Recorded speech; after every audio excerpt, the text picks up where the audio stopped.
Hello everyone, कैसे हो आप सब। आई होप आप सब बहुत अच्छे होंगे। मैं भी बहुत अच्छी हूँ।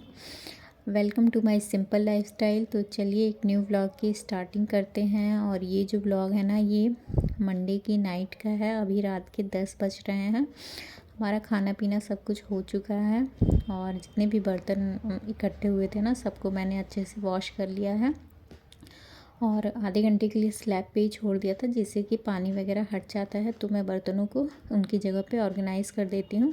तो अभी फ़िलहाल मैं वही कर रही हूँ। सारे बर्तनों को अभी अच्छे से सेट कर देंगे। उसके बाद हम अपनी नाइट क्लीनिंग रूटीन स्टार्ट करेंगे, जो कि मैं अभी फ़िलहाल अपने किचन की नाइट में डीप क्लीनिंग कैसे करती हूँ, उसी का वीडियो आज आपके साथ शेयर करने वाली हूँ। और आप लोगों को मेरी क्लीनिंग वीडियो अच्छी लगती है, इसके लिए थैंक्स। आप लोग कमेंट भी करते हैं क्लीनिंग वीडियो के लिए। तो एक बार फिर से मैं लेके आई हूँ अपनी नाइट क्लीनिंग रूटीन, जो कि मेरी किचन की डीप क्लीनिंग होती है। वैसे तो बराबर ही होता है, लेकिन अगर डेली डेली हम यही दिखाएं तो आप लोग भी बोर हो जाएंगे। नाइट में मैं क्या करती हूँ ना, स्लैब पे जितनी भी चीज़ें होती हैं सबको हटा के अच्छे से पूरी स्लैब का कोना कोना अच्छे से साफ़ कर लेती हूँ। एक कपड़े की हेल्प से सबको पोंछ देती हूँ। और ये ज़रूरी नहीं है कि किसी ऑर्गेनाइज़र मतलब कोई स्प्रे वगैरह की हेल्प से ही क्लीन करे, डेली किया जाए। मैं कभी कभार यूज़ करती हूँ उससे भी, क्योंकि मेरे किचन में ना ही चींटी वगैरह है और ना ही कॉकरोच वगैरह है। तो वो मैं 2-4 दिन पे करती रहती हूँ, लेकिन ऐसे डेली का तो होता है ना, तो नॉर्मल बस एक गीला कपड़ा करके उसी की हेल्प से पूरी जगह को अच्छे से पोंछ लेती हूँ, जिससे कि साफ़ हो जाता है।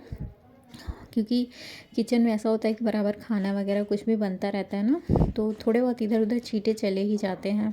अगर ना पूछो तो बहुत दाग भी हो जाता है और गंदा हो जाता है, चिपचिपापन आ जाता है। तो इसी वजह से ना बराबर क्लीन करो तो किचन भी साफ़ रहता है। और हम हाउस वाइफ का तो ऐसा है कि हमारा घर से और बेडरूम से ज़्यादा टाइम किचन में ही जाता है। हम 2-3 मिनट रूम में रेस्ट करते हैं तो फिर हमें डायरेक्ट उठ के किचन में ही आना पड़ता है। बिना किचन में आए तो हमारा काम हो ही नहीं सकता है।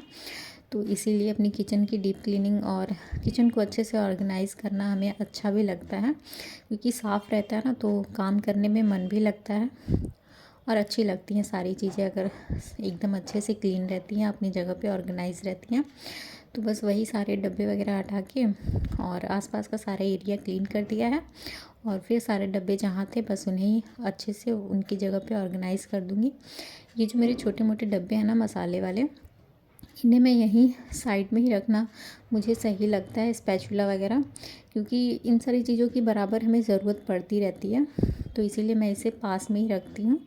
बाकी तो आसपास का सारा स्लैब मेरा खाली रहता है, लेकिन जो गैस चूल्हा है उसके पास में ही ये सारी चीज़ें रहती हैं ना, तो मुझे बहुत ईजी रहती हैं, बार बार उतारने का झंझट नहीं रहता है। और अभी गैस चूल्हा साफ़ किया था तो उसके नीचे जो मैं तवा रखती हूँ, ताकि जो भी मेरा जैसे दाल हुआ, दूध हुआ, चाय हुआ, ये सब नीचे स्लैब पे ना गिरे, इस तवे पे गिरे। तो इसे भी मैं रात में ही अच्छे से क्लीन कर लेती हूँ। तो अभी ना फ़िलहाल किचन की तो क्लीनिंग हो चुकी है। अब बारी थी जो हम किचन में टॉवल वगैरह यूज़ करते हैं उसको क्लीन करने की। तो वैसे तो बराबर यूज़ करती रहती हूँ, बीच बीच में गर्म पानी में बॉईल करके भी क्लीन करती हूँ, लेकिन अभी फ़िलहाल थोड़ा सा डिटर्जेंट डाल के हाथों से की हेल्प से इसे अच्छे से धुल लिया है।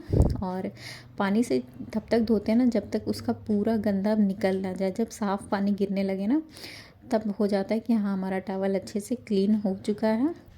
और बहुत ज़्यादा गंदा नहीं होता है। जब डस्ट मेरा थोड़ा ख़राब होने लगता है ना, थोड़ा आप कितना भी अच्छे से क्लीन करो, लेकिन ये ऑयल वाली चीज़ें आप साफ़ करो ना इनसे, तो ये हल्की फुल्की तो इस पर कुछ अजीब सा चिपचिपापन आ ही जाता है। तो फिर मैं उसे फेंक देती हूँ, नया डस्टर फिर यूज़ करती हूँ।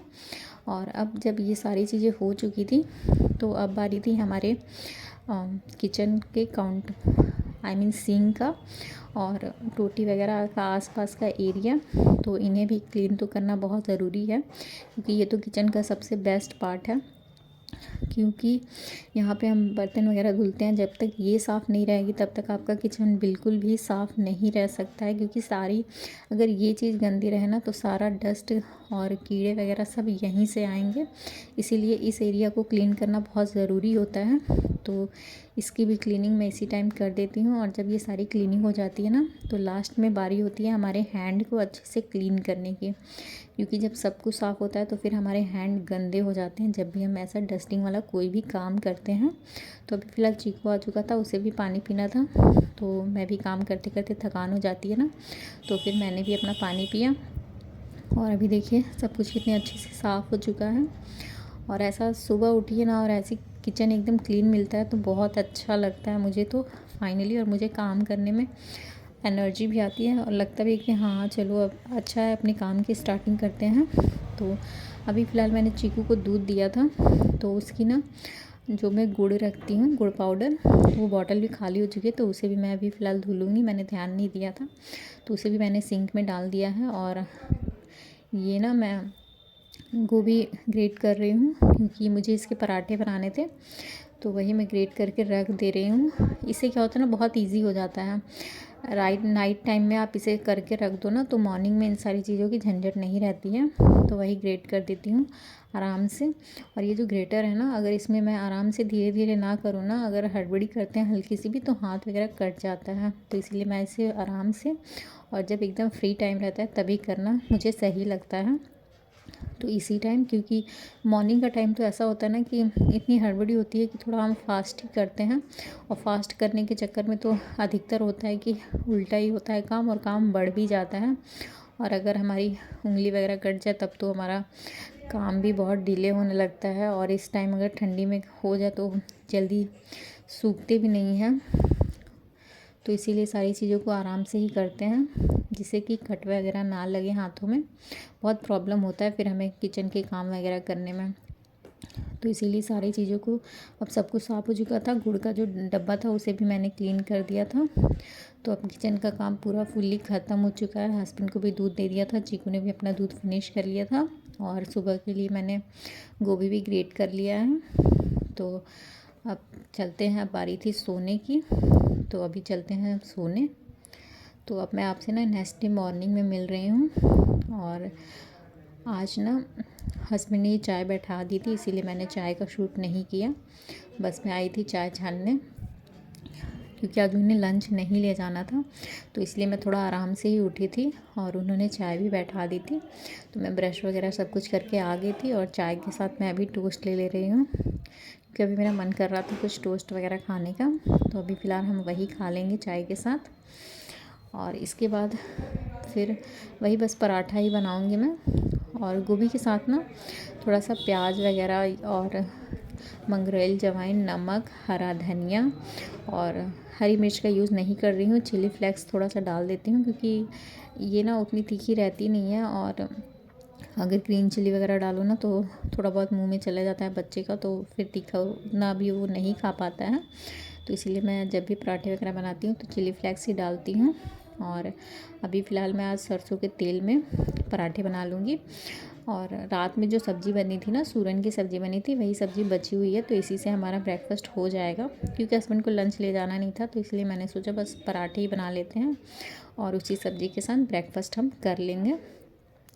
तो यही रहता है ना, अगर रात में तैयारी कर लो तो आपको ज़्यादा झंझट नहीं पड़ेगा, बस फटाफट आटा ही गूँथना रहता है। और आटा जब फ्रेश रहता है तो ज़्यादा अच्छा रहता है। बाकी बचता है तो अच्छी बात है कि बचता है तो आप फ्रिज में स्टोर करके रख लो, फिर उसको यूज़ कर लो। लेकिन मैं अधिकतर ट्राई करती हूँ कि मेरा आटा ना बचे। जब जितनी ज़रूरत होती है उतना ही आटा लगाती हूँ। कभी कभार ही थोड़ा बहुत आटा बचता है तो बचता है, नहीं तो अधिकतर ट्राई करती हूँ कि कम ही लगाऊँ, जितना हमें ज़रूरत हो। और फ्रेश चीज़ों का यूज़ करना ज़्यादा अच्छा होता है हमारे हेल्थ के लिए भी। तो चलिए फ्रेंड्स, ये छोटे से ब्लॉग को करते हैं यहीं पे एंड। कुछ भी अच्छा लगा हो तो please like, share and subscribe to my channel.